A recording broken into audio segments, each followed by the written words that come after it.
This episode of CRO Café is made possible by our partners Convert.com, Online Dialogue, Content Square, SiteSpect, Online Influence Institute and VWO. Today I talk with Eltine van der Veer, Head of Experience and Insights at Braingineers.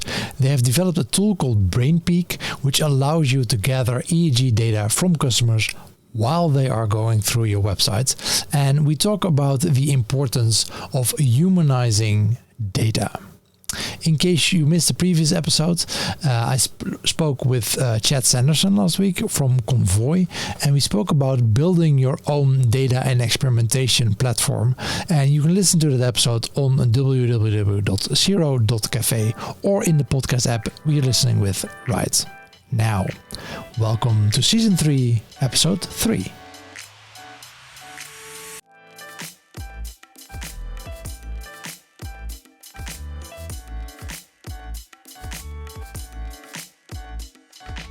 My name is Eltine, and currently I'm responsible for the experience and insights at Braingineers, which means that I focus on the experience of Braingineers as a company, but also the experience of what we deliver in terms of the research and the insights, and the translation of those insights into actionable things, or really insights that can be used by companies to put in A/B testing processes or whatsoever. So that's what I'm focusing on, and I have a background in social psychology.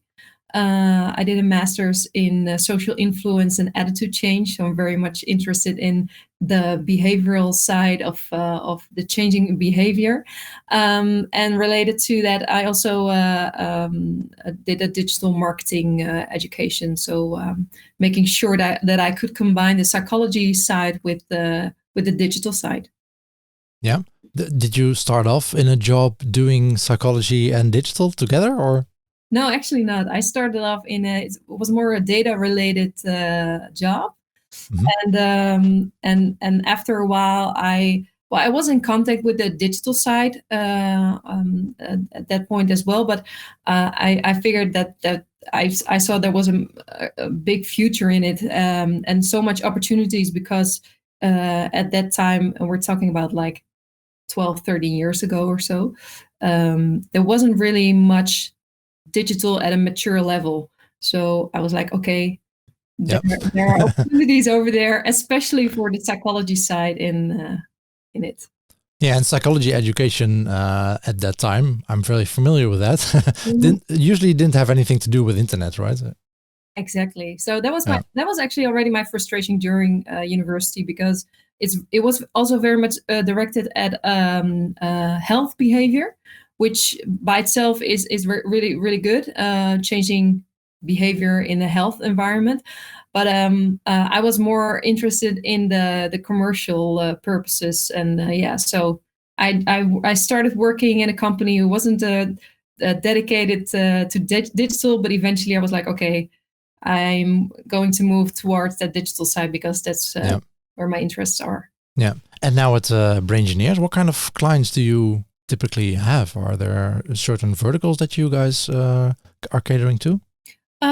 It's very broad, our client base, which we're very proud of. Actually, it differs from retail to e-commerce, financials, government. A lot of different names. Also, telecom. So yeah. Yeah. Okay, and what kind of research are you guys performing for those clients?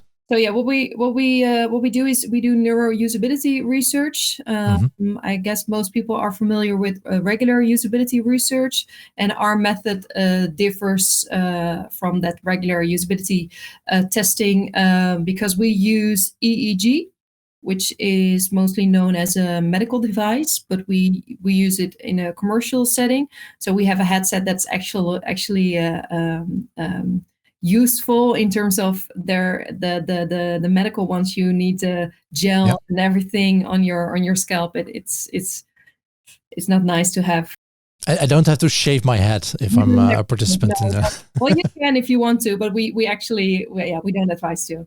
But yeah, we use EEG, and also where it differs is that during performing a task, so a participant, the user gets a task to perform, there's no interaction with the researcher, so no thinking out loud principles, and no guided walking through a user flow or asking questions in between. It's completely in silence.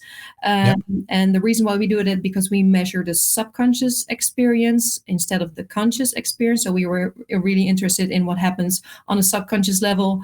And EEG helps to measure that subconscious level through emotions. And yeah, we've created our own emotion detection algorithm, which makes it possible for the EEG to measure the electrical activity within the brains, translated into 3 emotions in an online environment. Yeah, a very practical question. These caps, you need to have participants on location, otherwise you cannot put a cap on them. So how did you guys do this last half year with all that's going on? There were some challenges, of course. I guess it was like 6 or 7 weeks. We couldn't do any testing in our lab. We have a lab in our office. So during that time, we had some how do you call it? External users, where we set up a test situation. They were able to do research for us because they knew how to place the EEG on their head and etc. Okay, yeah. So that was during 6 weeks. So it was remote testing in a new way. But now after there have been changes, so we follow the guidelines from the RIVM, or what's it called, and the MOA, and now what we do is we actually have all the hygiene situations going on within our lab, as last as possible contact with our users, so they do come in our lab. We keep distance, so the only time that we actually have contact with the participant is when we're standing behind him or her and placing the EEG on the head of the participant. So we're actually way less in contact with the user as compared to a hairdresser. Yeah, exactly. Well, good way to fix it, I guess, and to be able to continue the research. So for those not familiar with EEG research, how does this relate to online behavior? How can I, as a company, improve my website using EEG data? So we look at emotional experiences, and especially we're interested in the why of behavior. So companies might have a lot of data regarding dropouts or regarding funnels and conversions, but they might not know what the reason is people are going through that funnel or leaving that particular flow.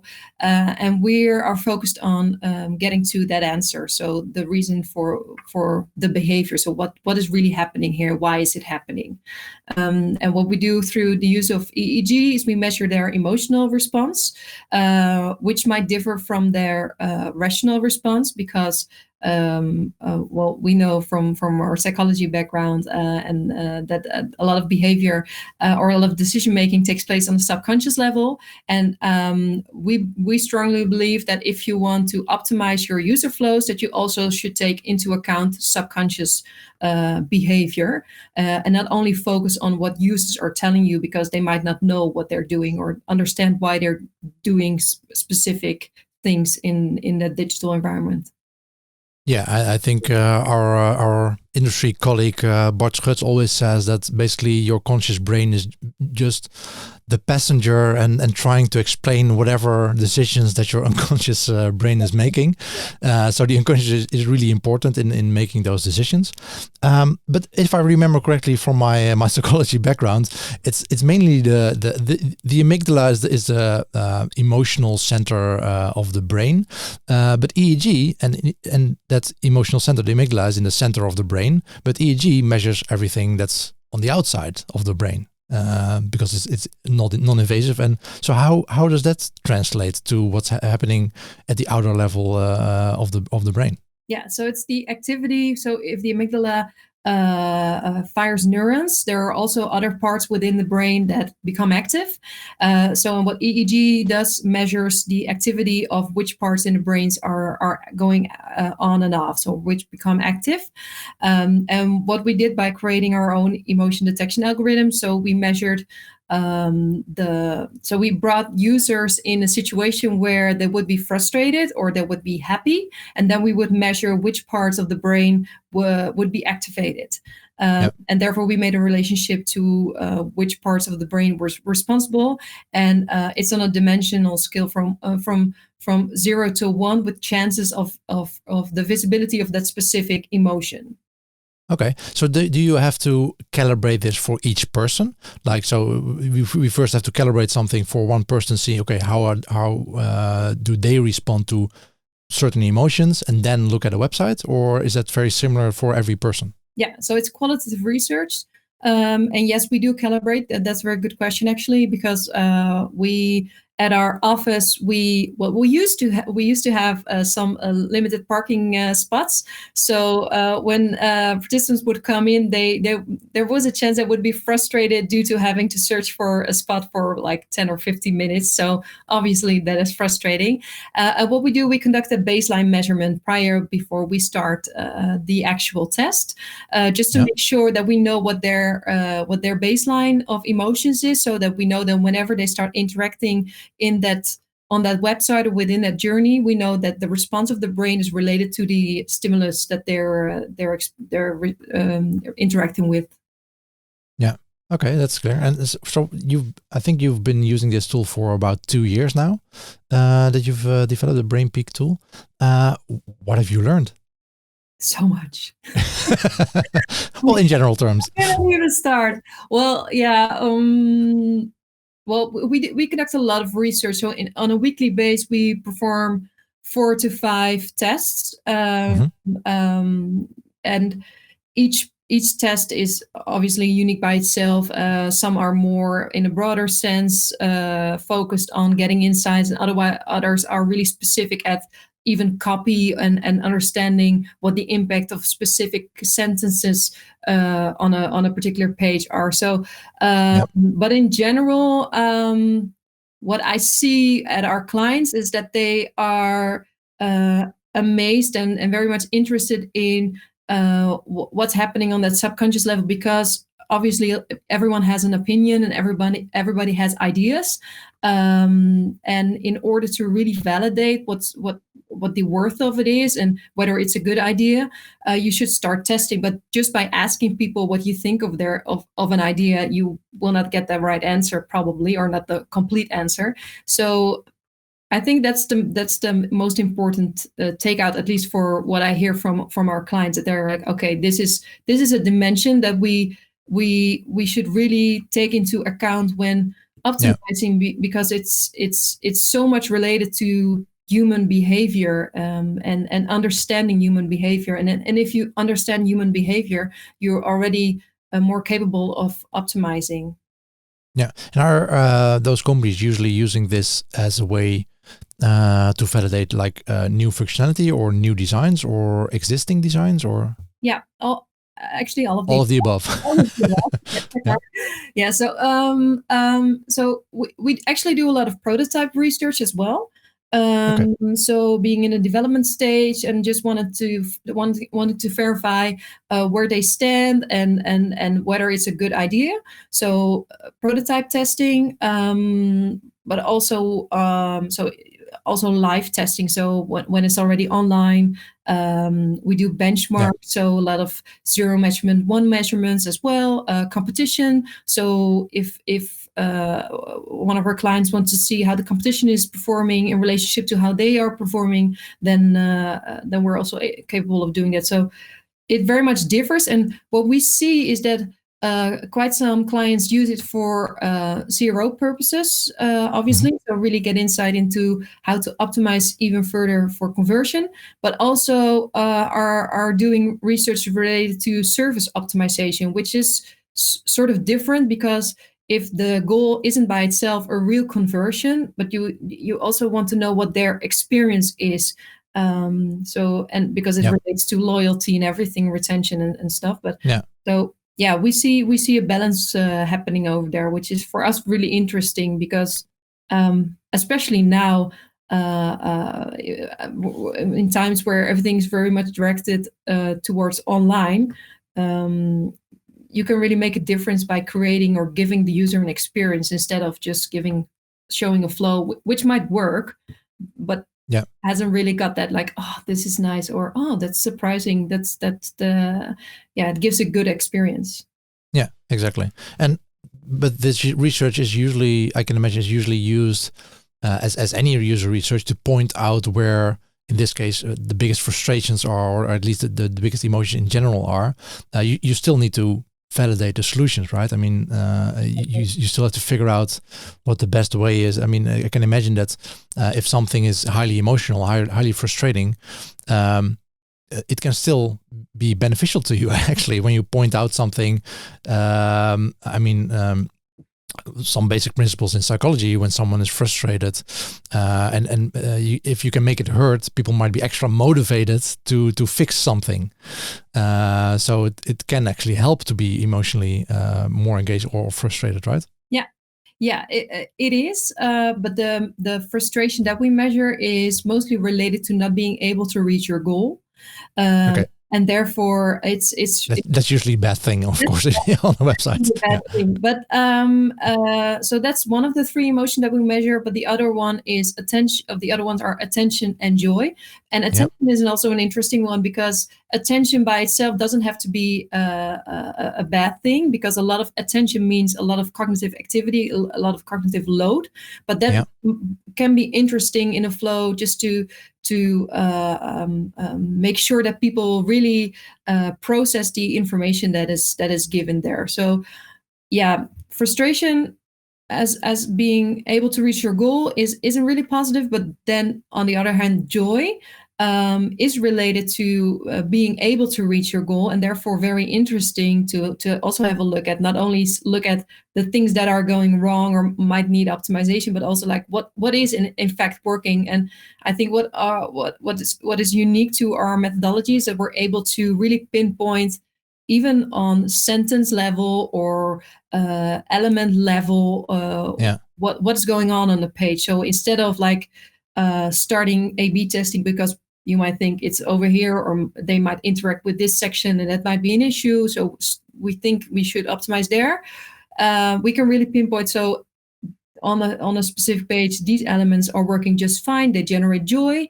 These elements are frustrating, so if you start A/B testing, you should start focusing on these elements in order to really specify where the opportunities are.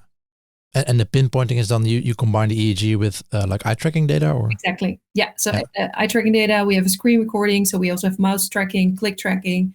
So we can really see where users are looking, or what they are doing when they experience certain emotions. What we also do is, during the research, there's no interaction with the participants, but afterwards we show the participants their own recording, so their own screen recording, and also already with the emotions, with the emotion graph down below, in which there are significant emotion points highlighted. And what we do then is we ask the user, the participant, to provide us with some feedback on those specific significant emotion peaks, in order to really have a conscious part of feedback related to the subconscious experience. Yeah, like I just said with the example of Bart Schuts, it's the conscious mind explaining what the unconscious is doing. So there might be a bias in there, but that's of course a great insight that you can then again use to create new versions of your website and rerun those and see if those emotions stick or go away or. Yeah, and definitely. And what's interesting is sometimes if we had one research, I believe it was 2 weeks ago, in which eventually the feedback of the users was rather positive at the end of the flow, but they directed it towards the brand itself. But if we looked at their experience throughout the flow, there was at specific points there was so much frustration going on. There were actually some users that were really, really annoyed and a lot of attention asking parts of the site in combination with frustration, which is a bad thing. But in the end, they rated it positive because they were very much directed and they were loving the brand.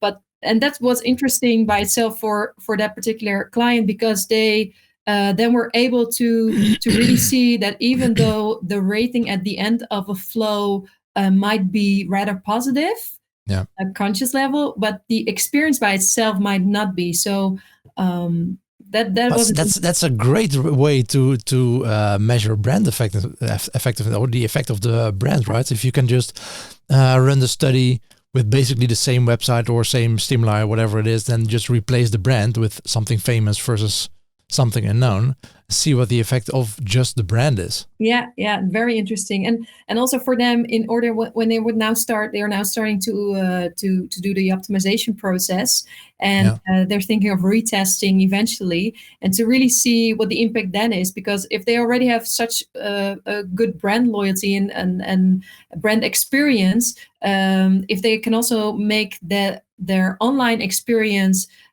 similar to that brand experience, the whole experience of the product and the brand by itself goes up. Yeah. Will this work? Maybe not. Isn't that what we're all trying to figure out? With VWO, create and A/B test different variations of your website to continuously discover the best performing versions that improve conversions. Stop guessing. Start A/B testing with VWO today. You wanted to talk about humanizing data. So why is this an important topic? Well, I think especially now, because we're almost all of us are working from home. So we have little to no interaction with, like, physical interaction with our colleagues, and also less interaction in general, because if you would be in an office, you would interact instantly and there would come something up and you're like, oh, that's a good idea, or there's a lot of more creativity going on. So I think that is something that's missing right now. And I think it's also related to, if you are in the field of optimizing online experiences, I look at CRO as something that should be a sort of culture, right? So I guess you've talked about it earlier on in your podcast as well. Culture of experimentation. So we look at that as well. So it has to be carried out throughout the organization in order to be really successful. And now, because of all the limitations in our physical contact, it's also relating towards the CRO process and their optimization. So if we only again start looking at like plain numbers and like, okay, people are dropping out, or people are not going to this page, or they are on this page, but we do not know why that is happening and what their actual behavior is. We are missing out so much relevant opportunities to really optimize, and also because there's a lot of shifting going on towards online sales right now. So I read some articles and some news items last week with some indications of we think that people are going to buy even more in 2021 online, or really much focused on buying stuff online instead of doing that offline, and therefore it's even more important to take that human beings in account, because in the end, it's human to human interaction, right? So we are on one half of the funnel and they're on the other side of the funnel. And sometimes I think we forget that we are still human beings in need of contact, in need of some human experience. And that's why I think it's really important to really take that human part into data as well. Yeah, I was talking to the organizers of the Dutch CRO Award. We also talked about the culture of spreading that culture of CRO, and they were saying, so especially this year, normally when you win an award, you show that at the office. You go to the canteen and do a little speech or something that you've won the award. But this year, that's not something that happened. So there was a diminishing effect of they won the award, several companies, but the effect is a bit less within the company. The effect is less in sharing that with the whole company, because now you send out an email, we won an award, or maybe you share it at your a small team meeting, but it's not a company wide thing anymore, because everyone's sitting at home, and I can imagine that's happening for a lot of things in those companies. Yeah, and I guess seeing is believing, right? And or at least experiencing is believing. So visibility is everything. So you have to show what the results are and show what's really going on. And I think that's even harder. Yeah. So what do you see at companies that are using your research and trying to bring that inside the company? How are they working on this? How are they trying to embed this in their company culture? So they try to take it into their process of CRO. Mm-hmm. So really focus on what their quarterly goals are or year-long goals, and make it and like integrate it into their program for those that already have a program. And adding neuromarketing to the whole research, all the research options that they have. Is it usually easy for them to explain that to their colleagues, or do they really need to dive into it and really explain? Okay, this is actually important, and we should be doing this, or? Yeah. It's not always easy. I've experienced. So what we hear is that. So regular usability testing, which by itself, I think it's a good way of also getting insights. But it's a very well-known way of doing research, and some might argue that it's even a traditional way of doing research. And I think that there's a lot of innovation going on research. So we see that the companies have sometimes a hard time explaining and really getting people interested in why this is relevant as well, because they're like, that's another method of doing research, and we already have so much data, so we don't need more data sets, because we already have some challenges to make sure that we look at all the data that we already have. So but is it useful data though?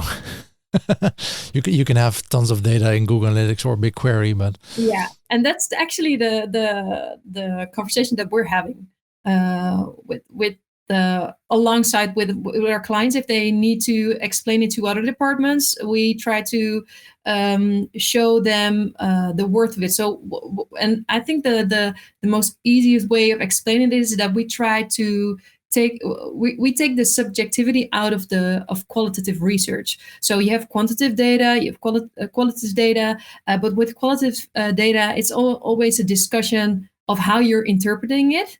And by using EEG and by measuring brain activity, you take a lot of subjectivity and interpretation out of qualitative research, and I think that's the number one argument for them to use, and to really show that afterwards we also don't use like big reports that people have to read and then it ends up in a drawer. We use a emotion analytics dashboard, which also makes it more easy to interpret. So for me, maybe that's my bias as a psychologist or user researcher, but I also find it way more challenging to find optimization areas when looking at Google Analytics than when just doing user research. It feels so much easier, and especially the combination is very powerful. If you just do a course overview of Google Analytics, see where people are getting stuck, note that down, and then do user research to find out, okay, why are people getting stuck there, instead of digging through 20,000 Google Analytics reports and trying to figure that out. It's for me, it's way easier, and because of it's way easier and faster.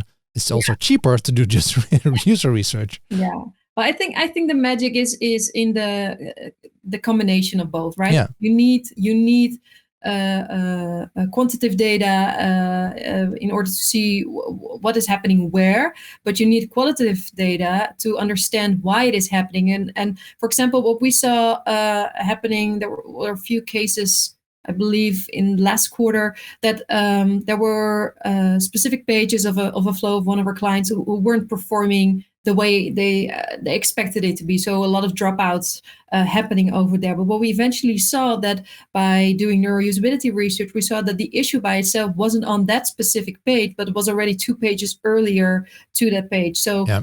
And if they would only focus on their Google Analytics, they would say, okay, we need to optimize this page where people are Exactly, yeah. they're leaving the page. So we need to optimize it in order to make sure that that we enhance everything. But by really looking at why was it happening, they could understand that the actual issue itself was already starting to work 2 pages earlier to that point, and by optimizing that, they were eventually able to limit the dropouts on that page 2 pages later, because they knew it already started irritating earlier on in the flow.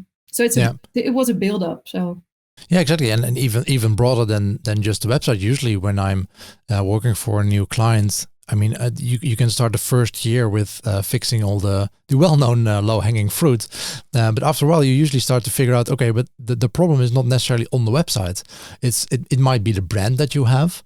People just enter the website with a completely different idea of what you are, or the campaigns that you run set a completely different scenario up for you, and a different expectation of those customers than they land on the website.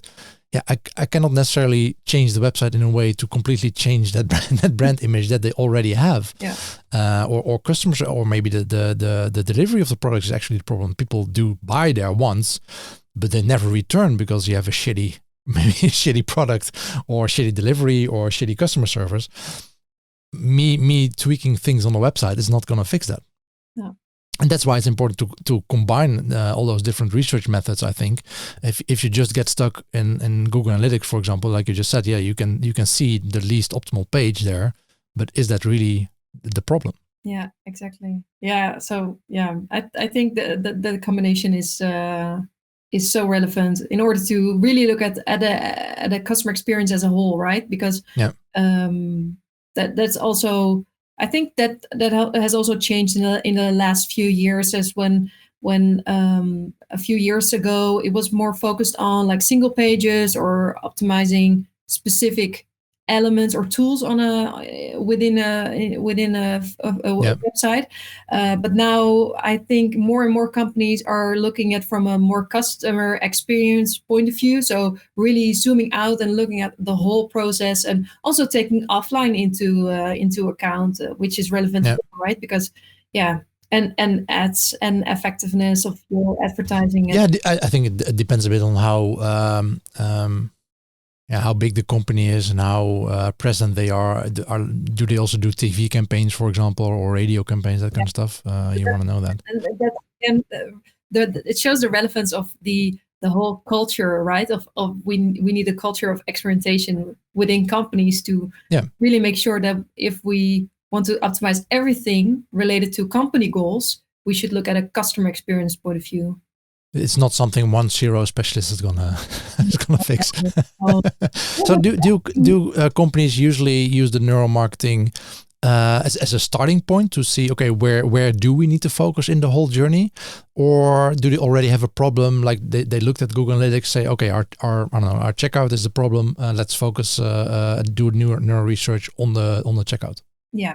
A difference. So when we have a new client, most of the time we advise them to start with testing their most important sales journey, for example, and do it on a mobile device and a desktop device to really see what both experiences are, because they can differ enormously. So that's most of the time a starting point. But we also work for clients who do at least 10 or 15 tests with us a year.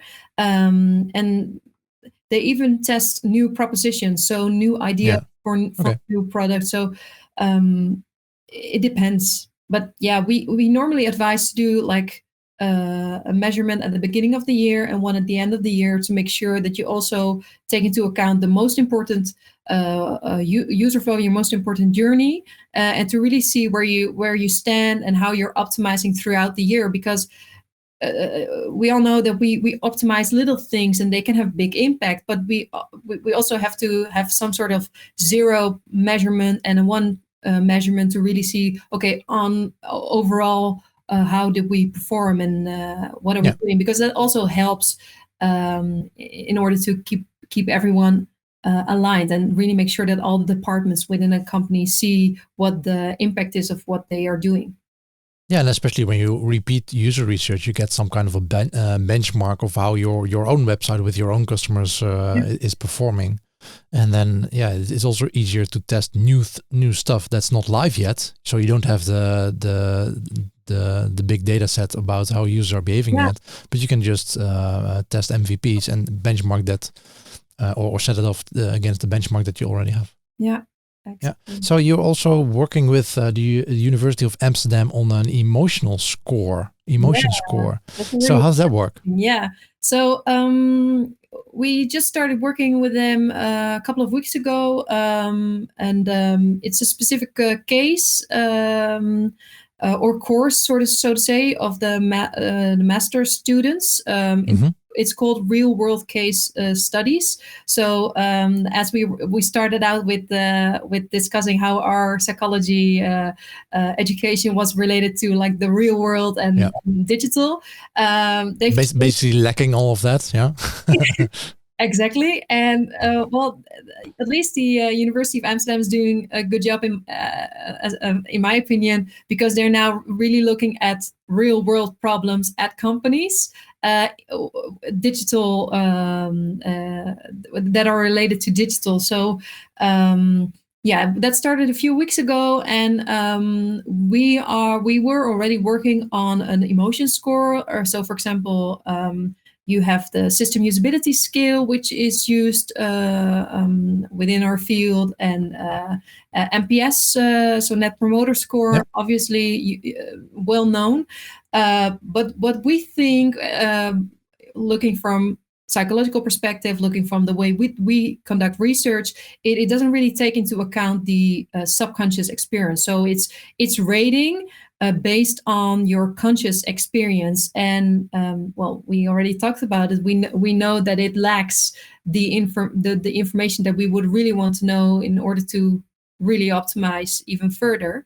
And we're now working on an emotion score that takes into account the emotions that we measure in relationship to the experience of the total flow of a website, and whether we can really make it a score as compared to an NPS. So then you have NPS, SAS, and you would have an emotion score. And I think that would be great if we were able to. So how would you measure it? So that's something that we're actually now working on. So I cannot really answer that. We're looking at different things, but we definitely want to take into account the emotions that we already measure. So joy, frustration, and attention, and see how they relate to, for example, the amount of like eye tracking, so pupil dilation, for example, but also the fluctuations within your eyes if you're looking at the screen, so scanning, scrolling behavior, and really see if we can sort of classify that based on literature. So because they are very much focused on relating this emotion score towards the science that is already there. So. Okay, so but it wouldn't be as easy to measure with a simple survey, I can imagine. No, just do an NPS then if you would like. No, because then again we would be focusing on the conscious experience, and we want to also have subconscious experience in it. So exactly, very cool development. I'll be looking forward to that. So do you think those are students working on that this college year? So they'll probably be finished before summertime, publishing something before summertime? It has to be finished by the end of this year, at least the whole plan and the setup. And then I guess early next year we'll start implementing it, or maybe even already in a sort of pilot phase. We're thinking about implementing it later this year if it's there already. But we do not have the result yet, so it's rather we're speculating on how to implement and when to start implementing. But these are at least the ambitions. So first quarter next year, it would be wonderful if we would have the emotion score. Yeah, really cool. Well, Eltine, thank you so much for giving us an intro into neuromarketing and what you guys are doing in this area. What can you tell us about some developments in the coming 12 months? What are the things you guys are working on or improving on? Yeah. So we are now working on a license model because quite some companies already own their own UX research labs and have their own UX researchers working.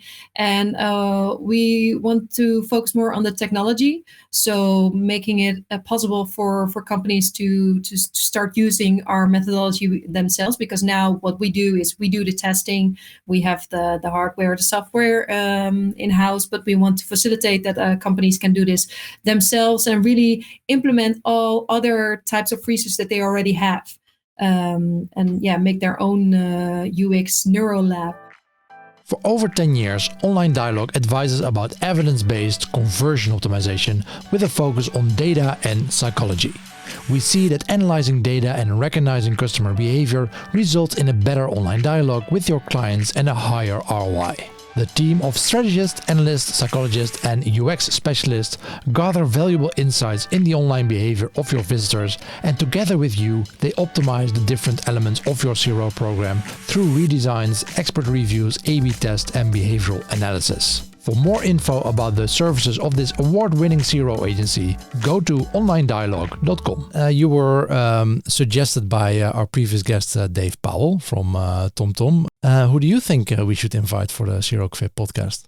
Yeah, well, I thought about it, and I actually had a few names that came up into my mind. But I think who was particularly interesting to talk to is Rick Hoving. He's responsible for Essex, and actually we work together with CRObox. You're also familiar with them, and we did a great. We combined our research and our way of working. We did amazing stuff for them with amazing results. And I think Rick would be very happy to tell you about them himself. In short, they developed a shoe finder already before last year, and they started optimizing it beginning this year. And what obviously happened due to the whole COVID situation is that people were getting more and more interested in running, because that's one of the things that you can still do when the gyms are closed and everything. So the relevance became in just a few months extremely high, and we started working on a project with them and CRObox together, and we combined our psychology efforts, because CRObox also works from that perspective. And yeah, they made amazing things. So I think he will be happy to talk to you about it as well. Cool. And my final question, so if there are listeners here that want to stay up to date in things neuromarketing or the subject that we spoke about, are there any books or blogs or other resources that you can recommend? Yeah, well, I always personally I'm very much a fan of the Kahneman System 1, System 2 thinking. I think that's sort of basic literature that you should be, or should at least have read. Our CRO Bible, yeah. It is our that's a good word, actually. It is, yeah, it is. So that one specifically. Just reread it. Let's say that. Yeah, reread it. I am also a fan of Natalie Nahé. I'm not sure how Natalie Nahé. Yeah, how to pronounce her last name. I actually approached her this week for a podcast. Ah, how great! Yeah, I think she's great, and I think she was one of the first also one of the first females who was actively out there promoting web psychology. Yep. And, I'm a big fan of her, and her books are really interesting. Also very easy to read, even if you don't have a background in psychology or digital. It's really nice material to read. Yeah. Yeah, I think already 10 years ago, she basically claimed the title "The Web Psychologist." Yeah, Yeah, she wrote a couple of books. Let's see if I can find Webs of Influence. It's called, I guess. Webs of Influence, but that's a new one, right? Website branding for small businesses. Yeah, Could be. Yeah. Yeah. So she has written a couple of books, but hopefully she'll be able to join us for a podcast episode. So then I'll ask her. Maybe there's. I think she's probably writing a new book too. So I'll ask her about that. Yeah, but Eltine, thank you so much for joining me for an episode, and we'll talk soon. Thanks for having me. Really. Thank you. Bye bye. Bye bye. And this concludes Season 3, Episode 3 of the CRO Cafe podcast with Eltine van der Veer. Make sure to check out the show notes on our cro.cafe website. Next episode, I will talk about cognitive biases with Brian Kugelman, Senior Behavioral Scientist at Alter Spark. And he's going to tell us why almost all of these cognitive biases that we're all so familiar with, that they are bullshit. Talk to you then, and always be optimizing. In the past year, marketing budgets have suffered, and the share for A/B testing has been impacted too. If you want to keep testing to enterprise standards but save 80% on your annual contract, you can consider Convert.com. With their latest release, you can take advantage of full stack and hybrid features, strong privacy compliance, no blink, and enterprise-grade security. Feel good about a smart business decision, invest what you save back into your CRO program. Check it out at Convert.com.